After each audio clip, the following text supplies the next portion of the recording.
Hello everybody and welcome to my YouTube channel, Art Classes My Way. Today's video is going to be quite a bit different. I want to try doing a little series of videos, and please do feel free to let me know what you think. There are a whole bunch of tools out there available for jewelry smithing. Some of them are gimmicky as all hell. And I'm kind of thinking just to let people, beginners or even more experienced jewelry smithers out there know, is it really worth it? And do I need it? Why do I need it? Kind of a thing. And just basically trying to help you guys save money. If you think you need it and you see this video and you definitely need it, then I hope I help you out with that. Or you see this video and I really don't need that, then I hope to save you money anyway, while I'm not saving money.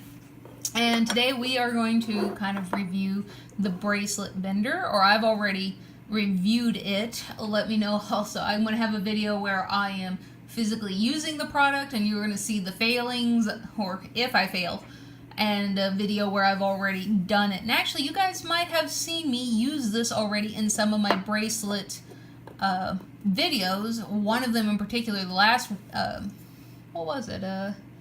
Intermediate bracelet class that I did.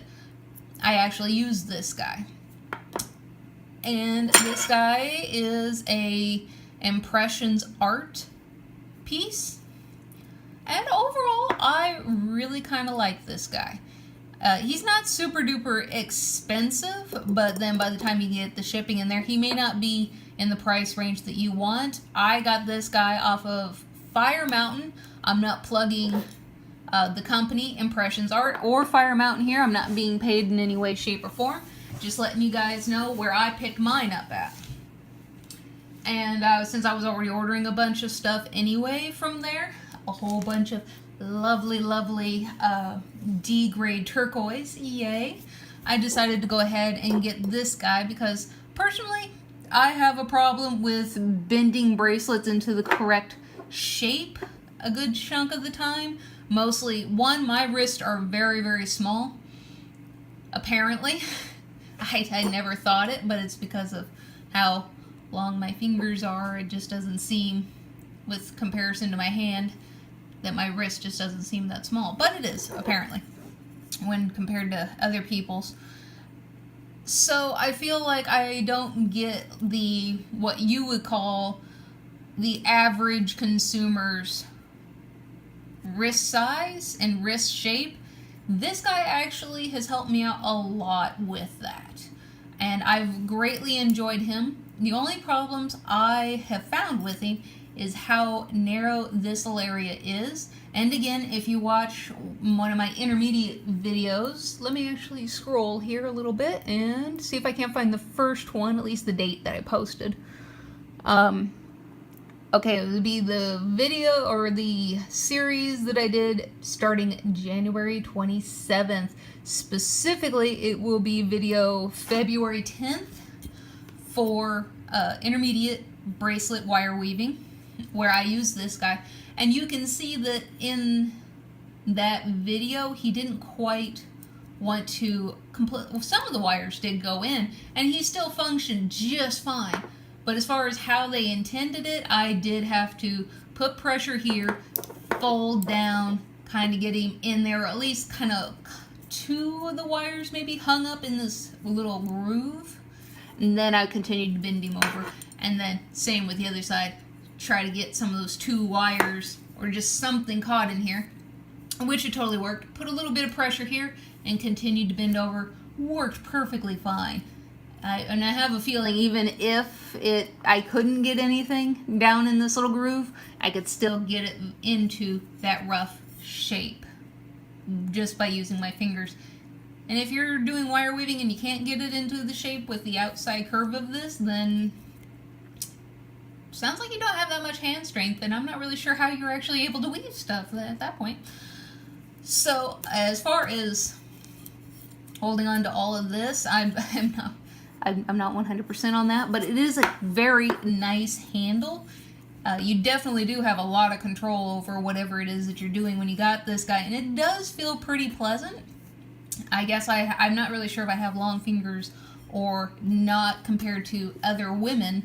But I have a feeling that even men would feel very comfortable with this guy. Even that little tail, I don't have any problems grabbing hold of the back of it and grabbing a hold of him. Now, probably long-term use, so you make like 50 bracelets and you're going to bend them all at one time, that might hurt your palm a little bit, but at the same time, it's like that you created your own problem in there.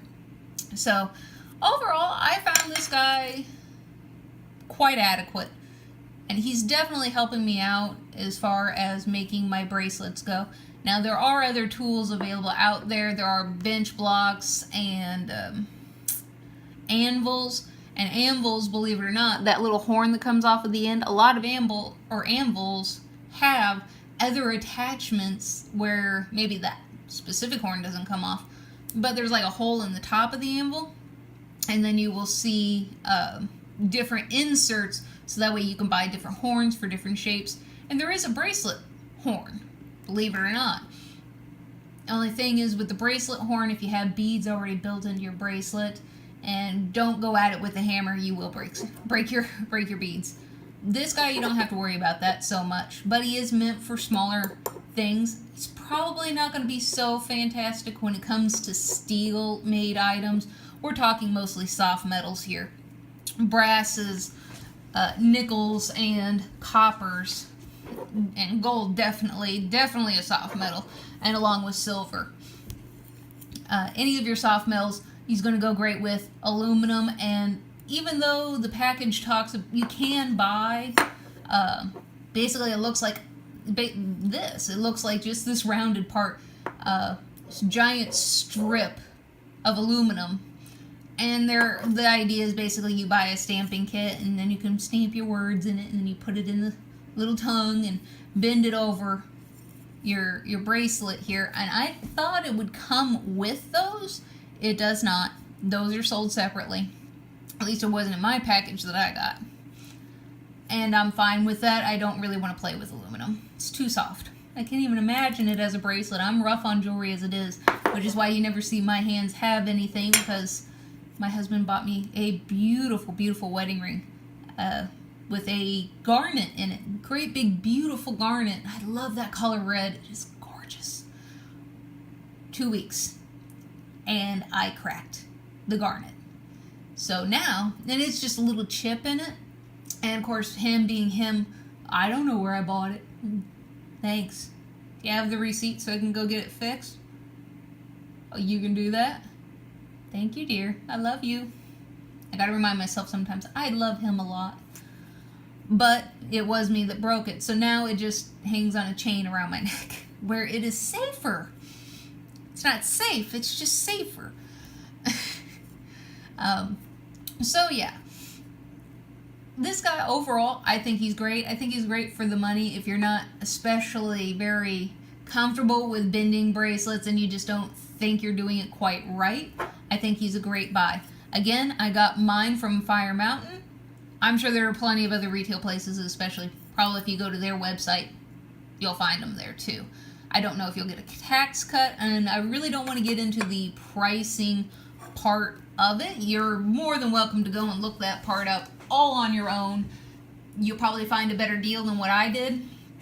But just to let you know, overall, I'm happy with this guy. I'm very happy with my purchase, and it is up to you whether or not if you want to go ahead and get one for yourself. If you're thinking about possibly getting an anvil and doing a lot of work with an anvil and whatnot, you can probably just go ahead and knock this guy out and not worry about him, and just get the anvil horn that you can do your jewelry smithing on.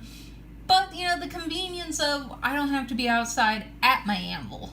I don't have to be in my room in the garage doing, you know, where my anvil is. I can just be in my house, at my kitchen. I'm just playing around with some stuff. He's easy, he's portable, he's easy to go on the go. And, you know, he doesn't take up too terribly much space anywhere on my surfaces that I work on in the house. And he's nice and clean too. You know, most tools that you get, they'll be like covered in this like nasty kind of oil. He's not even covered in that, and I was very surprised that I didn't have to clean him off as soon as I got him. So, very nice little piece. I am